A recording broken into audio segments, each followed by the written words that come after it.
오늘 하나님의 말씀은 아모스서 9장 11절부터 15절 말씀입니다. 제가 봉독해 올리겠습니다. 그날에 내가 다윗의 무너진 천막을 일으키고 그 틈을 막으며 그 퇴락한 것을 일으켜서 옛적과 같이 세우고 저희로 에돔의 남은 자와 내 이름으로 일컫는 만국을 기업으로 얻게 하리라. 이는 이를 행하시는 여호와의 말씀이니라. 여호와께서 가라사대 보라 날이 이를지라. 그때에 밭 가는 자가 곡식 베는 자의 뒤를 이으며 포도를 밟는 자가 씨 뿌리는 자의 뒤를 이으며 산들은 단 포도주를 흘리며 작은 산들은 녹으리라. 내가 내 백성 이스라엘에 사로잡힌 것을 돌이키리니 저희가 황무한 성읍을 건축하고 거하며 포도원들을 심고 그 포도주를 마시며 과원들을 만들고 그 과실을 먹으리라. 내가 저희를 그 본토에 심으리니 저희가 나의 준 땅에서 다시 뽑히지 아니하리라. 이는 내 하나님 여호와의 말씀이니라. 아멘. 오늘은 아모스서 이 9장 11절부터 15절에 나오는 하나님의 이 축복의 말씀, 약속의 말씀을 가지고 회복시키시는 하나님이라는 제목으로 은혜를 여러분과 함께 나누고자 합니다. 오늘 주신 그 말씀대로 여러분들에게 영적인 복과 육적인 복, 하늘의 신령한 복과 이 땅에 기름진 복이 여러분의 가정에 또 우리의 교회에 또 우리 가정에 그렇게 꼭 이루어지기를 축원합니다. 먼저 이 축복의 이 약속을 우리 하나님이 이스라엘 백성에게 주시기 이전의 상태를 오늘 그 아모스서 전체를 그저 간략하게 중요한 것만 한번 먼저 살펴볼 필요가 있겠습니다. 아모스는 저 남쪽, 이스라엘에는 남쪽과 북쪽으로 이렇게 나눠져 있잖아요. 이 남쪽 유대에서 태어난 사람입니다. 근데 하나님이 그를 저 북쪽 이스라엘에게 가서 그 선지자를 하도록 그 하나님의 말씀을 예언하도록 태어나도록 그렇게 부르심을 받은 그런 사람입니다. 아모스의 이름의 뜻은 무거운 짐을 진 자다, 이런 뜻이 있습니다. 아모스는 시골에서 뽕나무 재배하고 그리고 양떼를 돌보는 그 농부입니다. 그런데 하나님께서 그를 부르셔서 이스라엘에게 가서 하나님의 말씀을, 나의 말을 대언하라고 전하라고 그렇게 보내심을 받은 사람입니다. 그 당시에 이스라엘은 이제 남쪽과 북쪽 이스라엘과 유대가 하나님을 떠나고 우상 숭배하고 죄를 많이 지었기 때문에 결국은 다 이웃나라에게 이제 패망하잖아요. 그 멸망당하기 한 40년 전부터 20년 그 사이에 아모스라는 사람이 활동을 했는데 하나님이 그래도 그들을 멸망시키기에 앞서서 나를 찾으라, 그리하면 너희가 살리라. 여호와를 찾으라. 그리하면 너희가 살리라. 그렇게 그들이 이스라엘에 돌아와서 회개하고 하나님께 나와 죄를 자복하고 그렇게 하면 용서해 주시려고 그렇게 했지만은 끝끝내 그들은 하나님을 거부하고 하나님을 멀리하다가 그렇게 다 패망을 당했습니다. 그래서 아모스 선지자가 그렇게 하나님께 돌아가라고 그렇게 이제 했는데, 이 당시에 이 남쪽 유대는 말고 지금 북쪽이니까 아모스 선지자가 일한 그 북이스라엘의 시대 상황은 굉장히 이 겉으로 보기에는 정치적으로도 안정되어 있고 군사적으로도 강력하고 경제적으로도 아주 풍요한 그런 삶을 사는 시대였습니다. 여로보암 2세가 치리했는데 아주 굉장히 작은 그 이웃 나라들은 이미 이스라엘이 압제하고 있었고, 또 큰 아수르나 애굽이나 수리아나 이런 커다란 나라는 자기네들끼리 어떤 그 전쟁이나 또 내부의 그 갈등이나 이런 것들 때문에 스스로 약해져 있었기 때문에 남쪽 유다나 북쪽 이스라엘이나 다 아주 강력한 번영의 그런 시대를 살았다는 것을 볼 수 있습니다. 그러나 그것은 육적인 것이고 그들의 영적으로 얼마나 타락했는지 모든 윤리는 땅에 떨어지고 도덕도 사라지고 그래서 불법과 부패와 이런 것들이 판을 치고, 그래서 하나님이 그렇게 말씀하시잖아요. 오직 너희는 공의를 물같이 정의를 하수같이 그렇게 흘리라고, 그래서 하나님이 항상 공의롭지 못하게 사는 그들에게 항상 안타까움을 갖고 계셨습니다.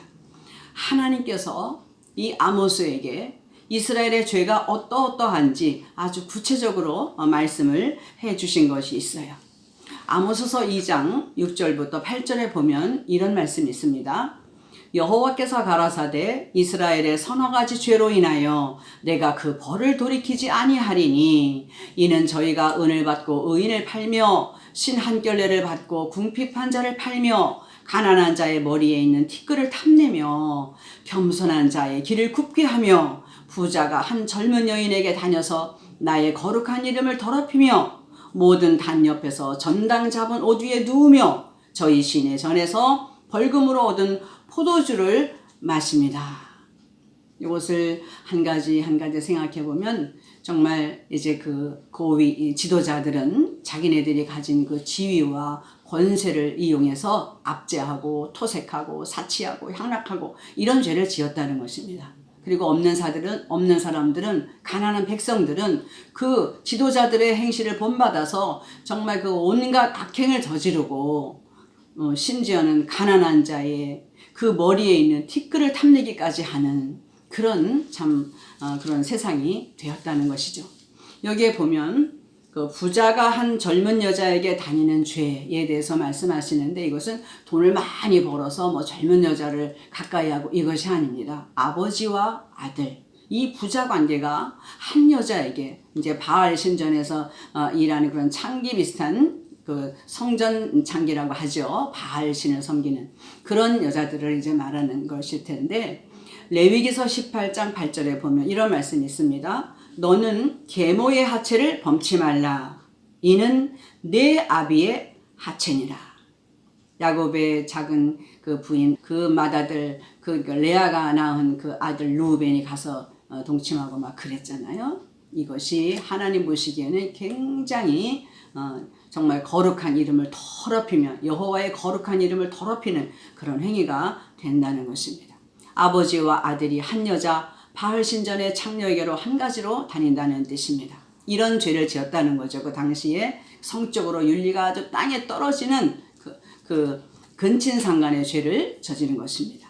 또 모든 단 위에서 전당 잡은 옷 위에 눕는 죄 이것에 대해서도 말씀하시는데 이것은 도덕적으로 얼마나 타락했는지를 보는 것입니다. 왜냐하면 그 가난한 사람들에게 그 당시에 있어서 이 옷은 전 재산이나 다름이 없거든요. 낮에는 입고 다니고 밤에는 그것을 이불로 삼고 자는 전 오죽하면 그것이 큰 재산이기 때문에 그것을 전당 잡히고 이제 쓸 돈을 구하든지 이렇게 하는 것입니다. 출애굽기 22장 26절에 보면 내가 만일 이웃의 옷을 전당 잡거든 해가 지기 전에 그에게 돌려보내라. 그 몸을 가릴 것이 이뿐이라. 이는 그 살에 오신즉 그가 무엇을 입고 자겠느냐. 그가 내게 부르짖으면 내가 들으리니 나는 자비한 자임이니라. 하나님의 그 자비하심이 가난한 자들이 그렇게 고통을 당하는 그런 것을 보면서 이런 죄들 때문에 이제 큰 우상 숭배하는 건 뭐 기본이고 사회적으로도 도덕적으로도 이런 죄를 짓는 그들을 하나님은 도저히 용서하실 수가 없으셨던 것이죠. 그래서 그래도 하나님은 이스라엘이 돌아오기를 오래 참고 기다리셨어요. 여호와께서 이스라엘 족속에게 너희는 여호와를 찾으라. 그러면 너희가 살리라. 너희는 나를 찾으라. 그리하면 살리라.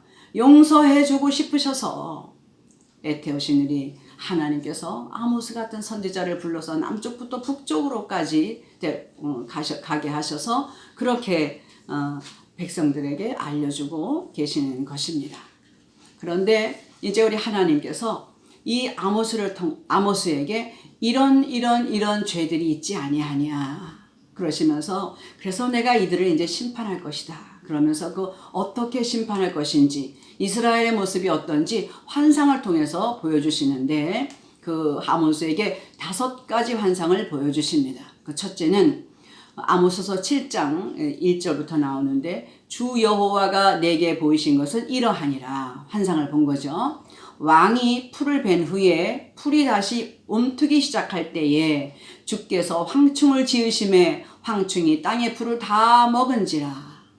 내가 가로되 주 여호와여 청컨대 사하소서 야곱이 미약하오니 어떻게 서리이까 하매 여호와께서 이에 대하여 뜻을 돌이켜 가라사대 이것이 이루지 아니하리라 하시니라.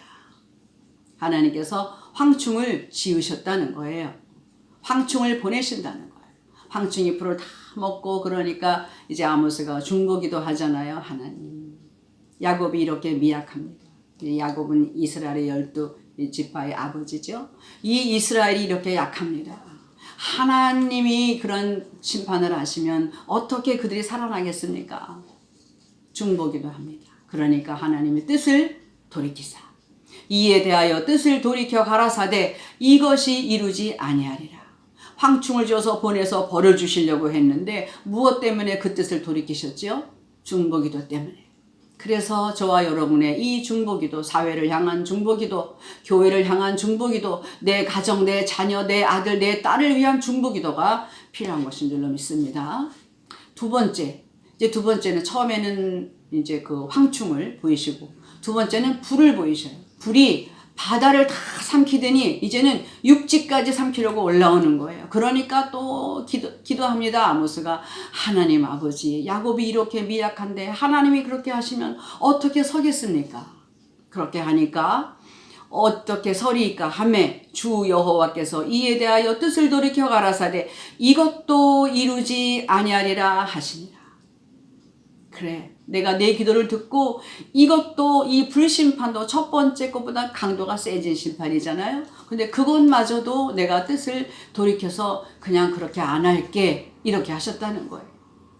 그런데 세 번째 보니까 7장 7절부터 9절 말씀에 다림줄 이런 어떤 그 측량하는 이 다림줄 환상이 보여요. 또 내게 보이신 것이 이러하니라. 다림줄을 띄우고 쌓은 단 곁에 주께서 손에 다림줄을 잡고 서셨더니 내게 이르시되 아모스야 내가 무엇을 보느냐? 내가 대답하되 다림줄이니이다. 주께서 가라사대 내가 다림줄을 내 백성 이스라엘 가운데 베풀고 다시는 용서치 아니하리니 이삭의 신당들이 황폐되며 이스라엘의 성소들이 회파될 것이라. 내가 일어나 칼로 여로보암의 집을 치리라 하시니라. 여로보암은 그 통일왕국 사울 40년, 다윗 40년, 솔로몬 40년 그 이후에 그 여로보암은 이제 나라가 이제 나누어졌지요. 솔로몬의 아들 르호보암은 남쪽의 왕이 되고 여로보암은 북쪽에 와서 왕이 되었습니다. 솔로몬의 아들 르호보암은 이 유다 지파와 베냐민 지파 두 지파만 갖고 있고 여로보암은 나머지 10지파를 다 데리고 올라갔어요. 그래놓고는 저 북쪽의 위쪽에 단과 그리고 북쪽의 맨 아래쪽, 그러니까 남쪽하고 가깝죠. 예루살렘과 그 위에 베델 사이에 그 산당을 만들었어요. 너희들이 해마다 6월절 되면 해마다 그 명절이 되면 예루살렘 성에 가서 또 성전에 가서 제사 드리는데 거기 가지 마. 내 마음을 뺏길까 봐. 내가 여기다 산당 줬으니까 여기서 제사해라. 그렇게 시작한 그 우상 숭배가 그렇게 수백 년을 내려와서 했기 때문에 북쪽에서 악한 왕들은 그가 여로보암의 길로 행하였더라. 아주 악의 대명사입니다. 여로보암이라는 사람의 이름은. 그리고 이제 쭉 올라가서 내려가서 그 여로보암 2세 때까지 이제 내려온 것이지요. 그래서 그렇게 이삭의 신당들이 황폐되고 그래서 그런 여로보암의 그 집을 내가 칼로 칠 것이다. 이렇게 하셨어요. 아무리 중보기도를 해도 중보기도로서 해결하지 못하는 것들이 있는 것입니다. 죄가 너무 죄악이 관영하니까 다림줄로 하나님의 그 거룩한 정결의 법으로 백성들을 재어보니 용서하고 또 용서하고 중보기도 해서 또 용서를 해도 여전히 그 악이 넘치기 때문에 어쩔 수가 없다는 것이죠. 그리고 네 번째 그는 또 이제 여름실과 같은 광주리의 그 환상을 보여주십니다. 아모스서 8장 1절 3절에 보니까 주 여호와께서 또 내게 여름실과 한 광주리를 보이시며 가라사대 아모스야 내가 무엇을 보느냐? 내가 가로되 여름실과 한 광주리니이다 하매 여호와께서 내게 이르시되 내 백성 이스라엘의 끝이 이르렀은즉 내가 다시는 저를 용서치 아니하리라.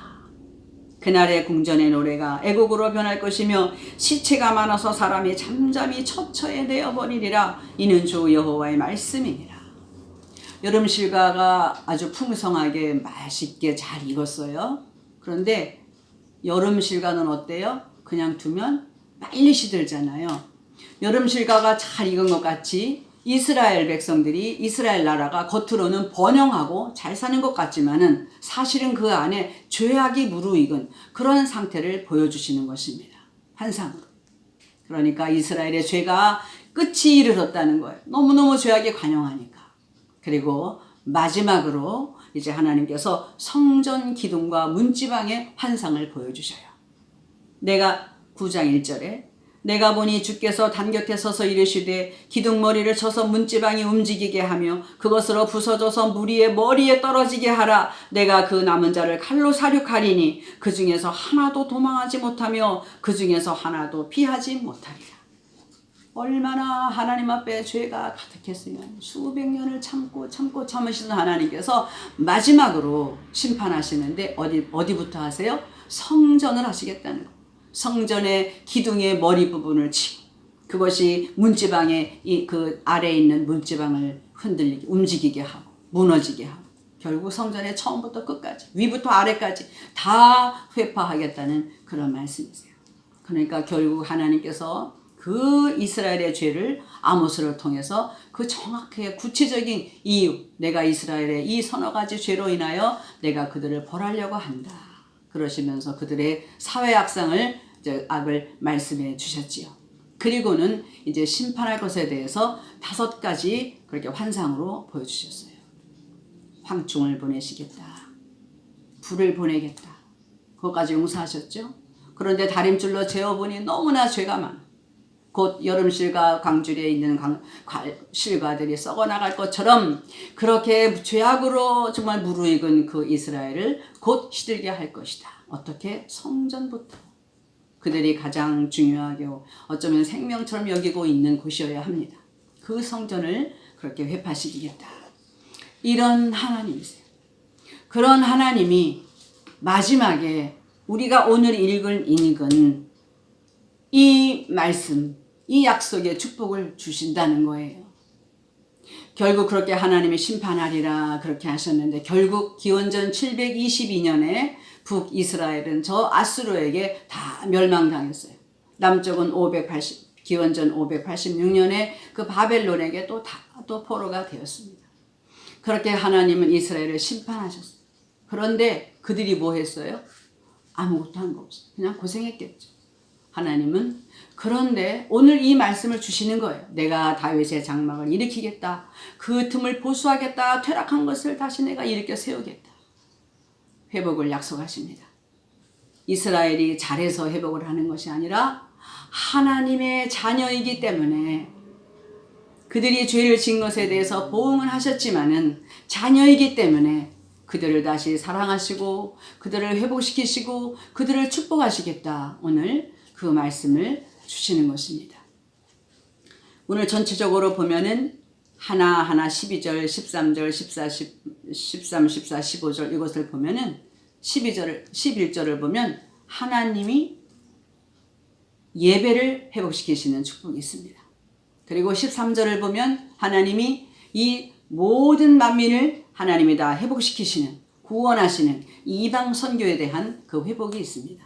그리고 그 마지막 이제 13, 14, 15 이 세 절은 하나님이 생업을 복주겠다. 그리고 너희들의 생활을 윤택하게 하겠다. 그리고 너희들의 삶이 이 땅에서도 안전하고 평안한 그런 복을 누리게 하겠다. 이런 축복을 주셨습니다. 그렇다면 11절에 하나님께서 이스라엘을 축복하시는데 내가 그날에 다윗의 무너진 장막을 일으키고 그 틈을 막으며 그 퇴락한 것을 일으켜서 옛적과 같이 세우겠다. 다윗의 장막을 다시 일으키시겠다 말씀하시는데 왜 하필 다윗의 장막일까요? 모세 성전도 있잖아요. 하나님이 모세를 통하여 구체적으로 이 손끝에부터 여기까지가 한 규빗이라고 하는데 이 규빗의 단위로 얼마나 정확하게 성전을 짓고 그렇게 하셨어요? 그렇게 너무나 완전한 그런 성막도 있습니다. 또 솔로몬 성전도 있잖아요.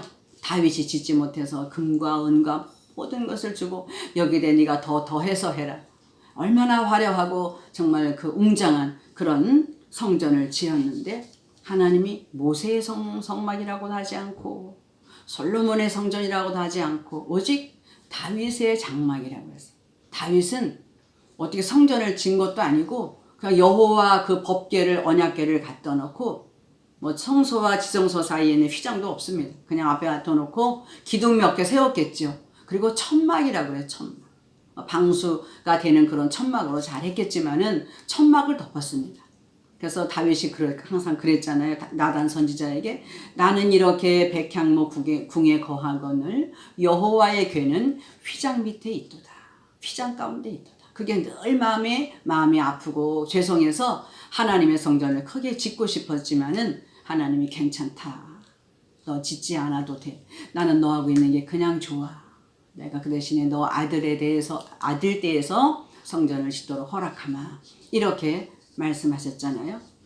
왜 하필 그 초라한 다윗의 장막이셨을까?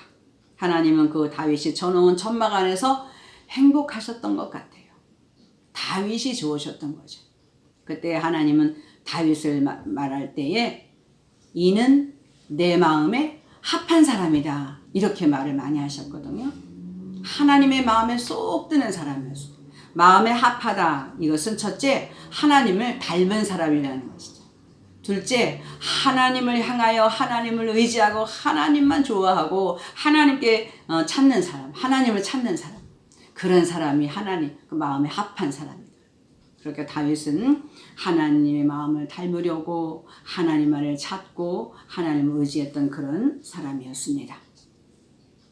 다윗은 하나님께 예배드리는 것을 생명보다 귀하게 여긴 사람이었습니다. 하루 종일 성전에서 기도와 찬송 소리가 끊이지 않도록 하였습니다. 레위인 24반차를 세워서 순번을 정해놓고 제비를 뽑아서 예배도 드리게 하고 또 레위인으로 만든 찬양대도 있고 레위인으로 세운 문지기들도 있고 수만 명의 레위인들을 데려다가 그렇게 성막을 중심으로 하나님을 섬겼습니다.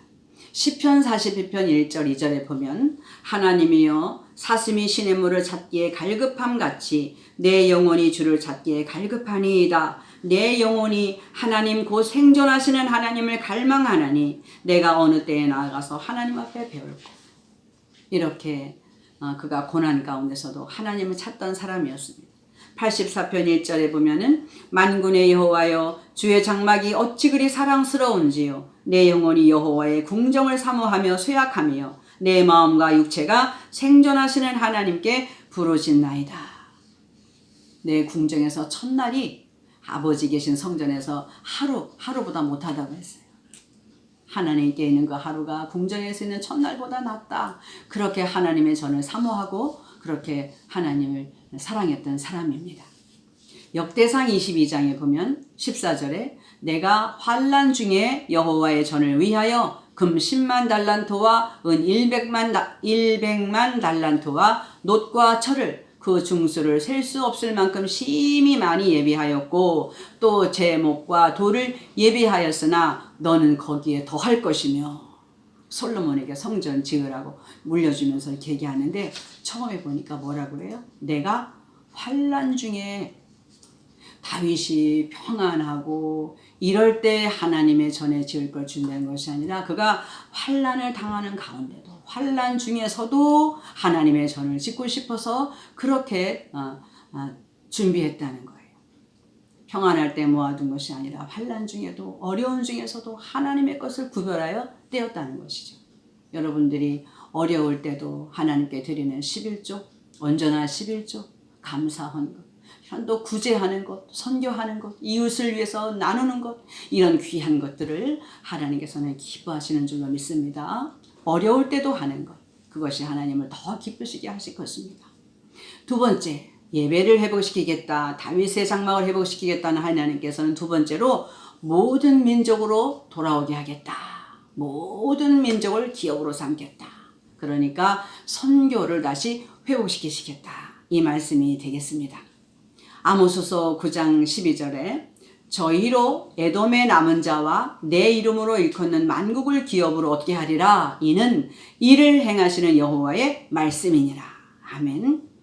에돔은 야곱의 형 에서가 세운 민족입니다. 어찌 보면 이스라엘의 원수의 나라예요. 그런데도 하나님은 그 원수의 나라마저도 사랑하시고 회유시키시고 돌아와서 하나님의 기업으로 삼겠다는 것입니다. 이것이 하나님의 마음입니다. 원수와 원수 사이에 담으시고 그 벽을 넘어서 하나가 되게 하시는, 그 복음으로 하나가 되게 하시는 그런 하나님의 뜻이 있으십니다. 그리고 마지막으로 세 번째, 백성들의 삶을 회복시키고 영원히 축복하겠다고 하십니다.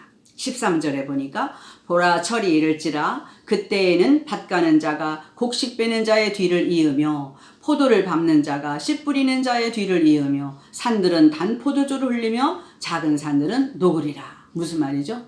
수확하자마자 또 파종하고 파종하면 또 수확하게 되는, 포도 농사를 짓기가 무섭게 수확하게 되는 그런 정말 아주 풍요를 말씀하고 있는 것이죠. 큰 산은 단포도에서 나는 포도즙으로 흘러내리고 작은 산은 양떼에서 나오는 젖으로 마치 산이 녹아내리는 것처럼 그렇게 풍요로운 것을 말씀하고 있습니다. 무슨 말이죠? 생업에 복을 주시겠다는 거예요. 생업에, 기업에, 사업장에 여러분들의 하는 일에 복을 주시겠다는 거예요. 그리고 14절에 보니까 내가 내 백성 이스라엘에 사로잡힌 것을 돌이키리니 저희가 황무한 성읍을 건축하고 고하며 포도원을 심고 그 포도주를 마시며 과원들을 만들고 그 과실을 먹으리라. 생활에 윤택함을 주시는 것입니다. 마음껏 농업하고 거기서 수확하고 그것을 먹을 수 있는. 그리고 마지막에 저희가 나의 준 땅에서 다시 뽑히지 아니하리라. 이는 내 하나님 여호와의 말씀이니라. 하나님의 약속은 예배를 회복시키시겠다. 두 번째, 선교 역사를 이루겠다. 13절에 생업에 복을 주겠다. 14절에 생활에 윤택함을 주겠다. 마지막 15절에 다시는 빼앗기지 않고 행복한 삶을 누리며 인생으로 만족하고 평안함으로 살게 하겠다.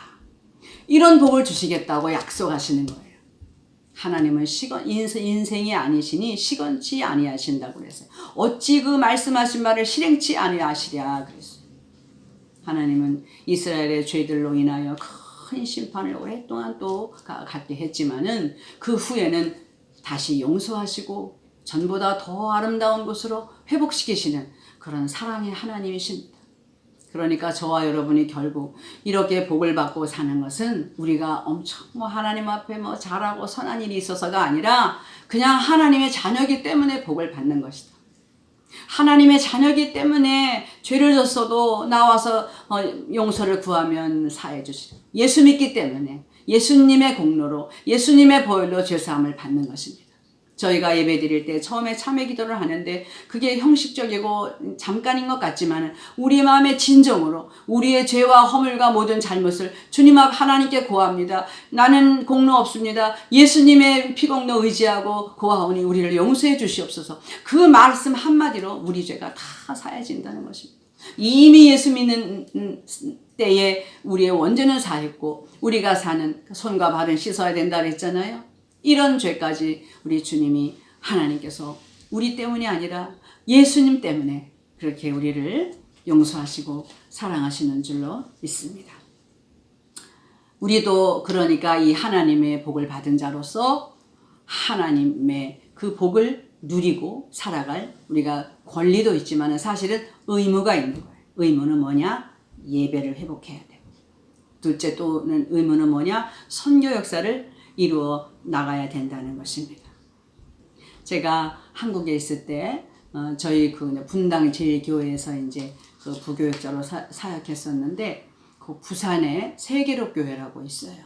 버스를 대절해 가지고 이제 교인들 이렇게 여전도에 중심으로 해서 이제 한 40명 정도 이제 됐겠죠. 많이 이제 버스를 대절해 가지고 부산까지 가서 그 세계로교회라는 교회를 탐방한 적이 있었습니다. 그 교회는 선교하는 교회입니다. 벌써 그 교회 정문에 딱 들어가니까 로비에 커다란 그 세계 지도가 아주 크게 있어요. 그래서 그 세계 지도에 보니까 이게 그룹이 다 있는데 거기에 그 나라 깃발이 다 이제 꽂아져 있어요. 근데 그 깃발 옆에 그 나라의 국기 있고 조그만 깃발 옆에 자기네들의 그 목장, 자기네들의 그 구역에 그 이름이 있는 그 또 깃발이 있어요. 예를 들면 뭐 1구역, 2구역, 3구역 그래서 온 세계를 다 그렇게 하는데 처음에는 그 교회가 그 교회적으로 선교사를 파송했다는 거예요. 그리고 그 다음에는 각 부서, 무슨 선교부, 전도부, 무슨 여러 가지 부서가 있잖아요. 그 교회의 부서별로 또 선교사를 보냈대. 그러다 그것을 바꾸어서 구역별로 보냈다는 거예요. 그래서 한 구역에서 한 선교사를 의무적으로 파송하도록. 그것도 뭐 조금 대주는 것이 아니라 생활을 전체적으로 그곳에서 할 수 있도록 그렇게 했다는 거예요. 그래서 그때 당시에 이제 뭐 거진 한 20년은 안 됐지만 한 15년 정도 지난 벌써 그때니까 지금은 더 하겠지요. 근데 그때의 그 목표가 뭐였었느냐 하면은 한 가정당 보낸다는 한 가정당. 벌써 한 가정에서 한 선교사를 지원하는 그런 가정이 많이 있다는 거예요. 그래서 그 목사님께서 이제 더 나가면 이제 한 교인이 한 선교사를 보내게 하실 거라고. 그렇게 정말 큰 것을 선교에 그 실천을 하는 것을 보았습니다. 그런데 그 목사님 말씀이 그렇게 선교를 하니까 그들의 삶이 정말 눈에 띄게 달라지더라는 거예요. 벌써 믿음으로 이 생활에 그런 삶이 거룩하게 경건하게 그런 삶으로 바꿔지고 또 하나님께서 그들을 그 생업을 복을 주셔서 그렇게 하나님이 하시더라는 거예요. 왜? 하나님의 소원이잖아요. 오늘도 복 주는 거 보세요. 너희들의 생업에 복을 줄게. 너희들의 생활이 풍요롭게 해줄게. 너희들이 아주 안심하고 여기서 마음껏 누리게 살게 해줄게. 물론 이것은 예수 그리스도로 말미암는 영원한 천국을 상징한다고 합니다. 그러나 이 땅에서라도 그렇게 주신다는 거예요. 그런데 왜 그렇게 복을 주시죠? 그렇게 복을 주시는 앞에 조건이 있잖아요. 하나님이 하시는 게 있잖아요. 예배를 회복시킬 거야. 다윗의 장막을 일으킬 거야. 너희들의 첫사랑을 내가 꺼낼 거야. 너희들이 나를 사랑하고 큰 교회가 문제가 아니고 많은 인원이 문제가 아니고 어느 정말 아름다운 그런 모습에서 아니라 작은 곳이라도 그 정말 허접한 그 천막으로 덮은 다윗의 장막에서 하나님이 그렇게 행복하셨던 것처럼 너희들이 없는 곳에 비록 동영상 앞에서 이렇게 여러분이 예배를 드려도 진심으로 하나님을 사랑하는 마음으로 어디에서 골방에서 예배를 기도를 드려도 진심으로 하나님을 사랑하는 그 귀한 첫사랑을 하나님은 회복하시겠다는 것입니다. 할렐루야. 그렇게 예배를 회복하겠다. 그리고 또 아버지의 소원이 뭐예요? 이방민족까지 에돔의 자손에게까지 이방인이 그래서 저희들도 예수 믿고 구원받은 거잖아요. 온 세상을 돌아오게 하겠다는 거죠. 하나님의 그 꿈이 그러한데 우리가 그 하나님의 그 꿈에 같이 손을 얹어서 정말 예배를 회복하는 것은 내 믿음을 지키는 것은 물론이고 나아가서 하나님이 기뻐하시는 그런 선교를 감당할 때에 하나님이 기뻐하실 것입니다. 하나님은 우리를 책임지시고 우리는 하나님의 일을 하고 여러분 너무 좋아하시는 말이죠? 나는 하나님의 일을 하고 하나님은 내 일을 하고 누가 더 이득이 있겠어요? 여러분 우리가 어려울 때 사실 그렇게 남을 돕는다는 것은 쉽지 않습니다. 작은 음식이라도 정말 그 어려운 이웃에게 같이 맛있는 거 보면 나눠주고 싶고 또 어디 좋은 데 여행 가면 같이 왔으면 하고 생각하고 이런 사랑, 이런 마음들을 우리가 정말 성도 사랑으로 같이 끝까지 가는 것입니다. 어려운 일 할 때 있지요. 인내가 필요합니다. 지금은 사순절 기간입니다. 예수님께서 그 십자가를 지시고 그렇게 가셨는데 우리가 그 주님을 바라보고 우리를 온전히 하시는 예수님을 바라봐야 할 것입니다. 저는 그 앞에 있는 즐거움을 위하여 십자가를 참으사 부끄러움을 개의치 아니하시더니 하나님 보좌 우편에 앉으셨느니라. 너희에게 인내가 필요함은 너희가 약속을 받기 위함이라. 잠깐이면 오시리니 지체하지 아니하시리라. 오직 나의 의는 믿음으로 말미암아 살리라.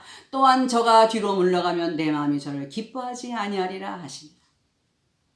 우리는 그러니까 뒤로 물러가 침륜에 빠질 자가 아니요 오직 우리 영혼을 구원하는 믿음을 가진 자니라. 할렐루야. 이런 믿음을 가진 자로서 우리 믿음을 지키고 그리고 정말 세계 선교에 더 힘을 내고 박차를 가해서 우리 교회는 선교하는 교회다. 우리 교회는 그래서 하나님이 더 정말 많이 복을 주시는 복을 받는 그런 교회다. 이것을 자부심을 갖고 그렇게 신앙생활을 해가는 여러분 우리가 되었으면 좋겠습니다. 기도하겠습니다. 하나님 아버지, 오늘 주신 축복의 말씀이 저희들에게 다 이루어지기를 원하오니 저희들을 축복하여 주시옵소서. 하늘의 복과 이 땅의 복을 우리 모두에게 내려 주시옵소서. 다윗의 장막을 일으키심같이 저희들의 예배를 회복시키시고 모든 민족을 구원하시는 선교 역사에 우리 모두가 박차를 가할 수 있도록 저희들의 선교 사역도 도와주시옵소서. 이 거룩한 사순절 기간을 보내면서 우리에게 주신 사명이 무엇인지 잘 깨달아 그 주님의 십자가의 길을 기쁨으로 따라가게 하옵소서.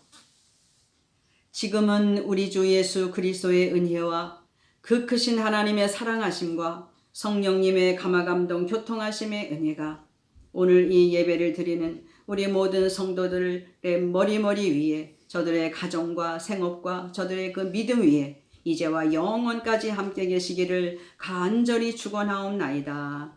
아멘.